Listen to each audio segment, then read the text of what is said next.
I'm just here to do a review that is wildly overdue, and everybody else has done their videos and given their opinions on this blaster. So here I am finally bringing up the rear to talk about the Skewer. Now, why is it so long? Who knows? But I have finally decided to get around to putting up my video on the Skewer. Mine, in particular, was a custom order through Silver Fox Industries, who did a very nice job overall on the blaster, so kudos to them. Now, mine was put together, of course, with custom colors for my filament, and it is running off of a 25 TC spring and is running using a 13mm machined aluminum barrel that they offer as an option. So that's a couple of upgrades. And I went with a mix of some of my favorite colors. Of course, my typical color scheme is, same as Mongoose the bike brand, with white, black, and orange with a touch of gray. But if you notice, I also like blue an awful lot. So we included in some nice cool blue to go in with a number of my different Hydra dips that I like to do. So this could coordinate to maybe a sidearm that I would want to run with it. Now, of course, the idea behind the Skewer is a lightweight but pretty potent blaster that you can run around with and have a lighter weight loadout, but without sacrificing performance. And this setup with this barrel, this spring, does meet the bill for that. I actually am averaging about 235 feet per second with this build. Now, of course, everybody knows what this is. It is a T-pool design that runs off of a aluminum breech and with the aluminum barrel here, and it's half-length exclusive. So prime it, pull it, and fire. And I do average about 235 feet per second with my setup using Adventure Force Pro half-lengths. Overall, what do I think of the blaster? It's going to be kind of a quick review because there's a lot of information already out there.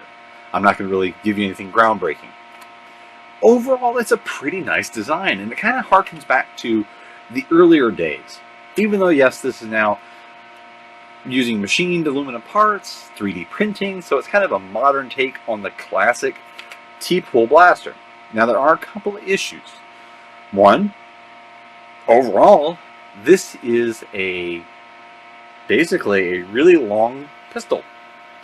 So if you're a fan of a stock, it's not going to provide that. Now, of course, since I ordered mine, there are options for a stock. I've seen other people show one that basically emulates the old bows from Nerf, and that's a really, really good idea. However, as it is comfortable to use. It has a very nice grip, suits my hand perfectly, and I think it'd be accommodating to a lot of people. The lack of a foregrip is not really a huge issue because the magwell is where I instinctively put my hand, and of course you're going to immediately be leaving that to pull it and prime it so that you can then fire. One issue I have ran into after use, and this happened really instantly, and I want to show it, is that the cover, basically, for the back end of the T-pool, it immediately stripped out. And this was an assembly issue. This was not from me being abusive with it.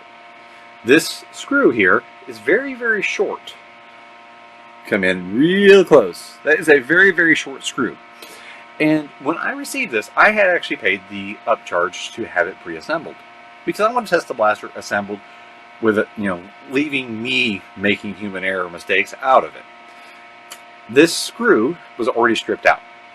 The moment I took it out of the package, this was loose. And I've been using it as it is because I was eventually going to get around to making a video. This has had a few hundred shots, and it's not really that big of an issue because all I've done is pull it like this and then fire. A little dab of epoxy is all it's going to take to fix that. Just a nitpick. But the Skewer overall, what do I think? Well, it's a very neat blaster that serves exactly what it's meant to do. Be a lightweight but potent blaster firing half-length darts, and I think this already, of course, you've seen so many people have them, it's already became a mainstay of the plus 200 FPS world. So that already speaks for itself. I enjoy mine, so that's kind of where the review goes. It's not really a unique design, overall, because people who've been around, T-pull blasters used to be very common. Everybody had kind of moved away from towards pump actions, so now this thing seems like a unique throwback.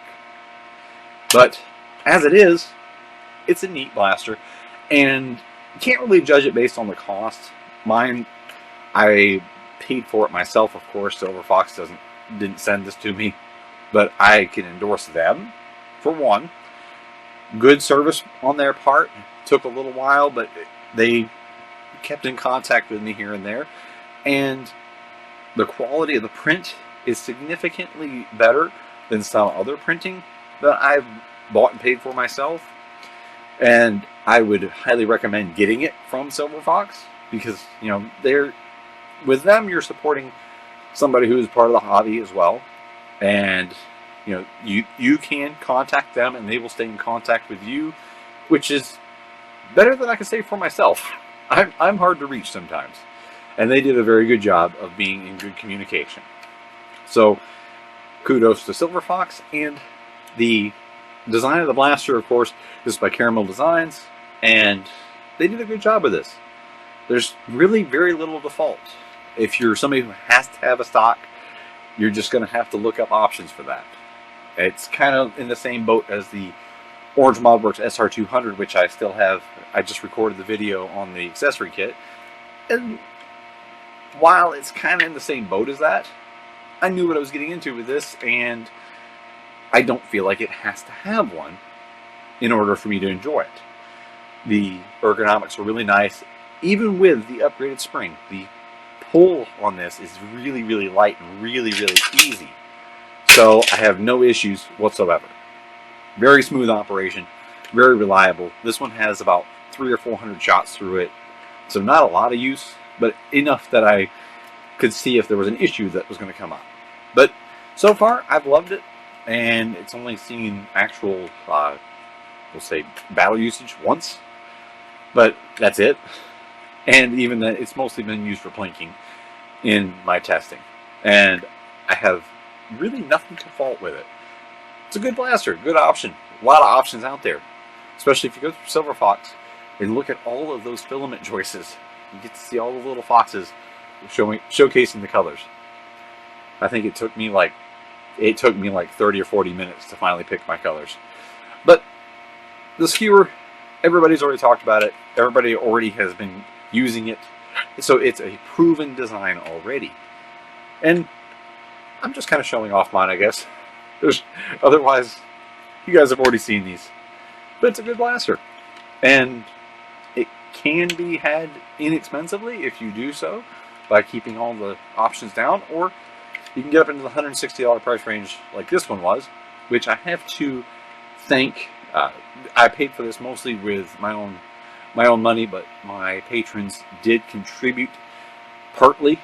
This was funded about a quarter of the expense of this was paid for by my patrons. So I do have to thank them, and I will do so here. So thank you, Homely. Thank you, Tisha. Thank you, David Bolak. Thank you, One More Prime, Hamster, and now Chris. He's also became a patron. And I'll leave you on the ending screen, giving them the thanks for their contribution into this blaster.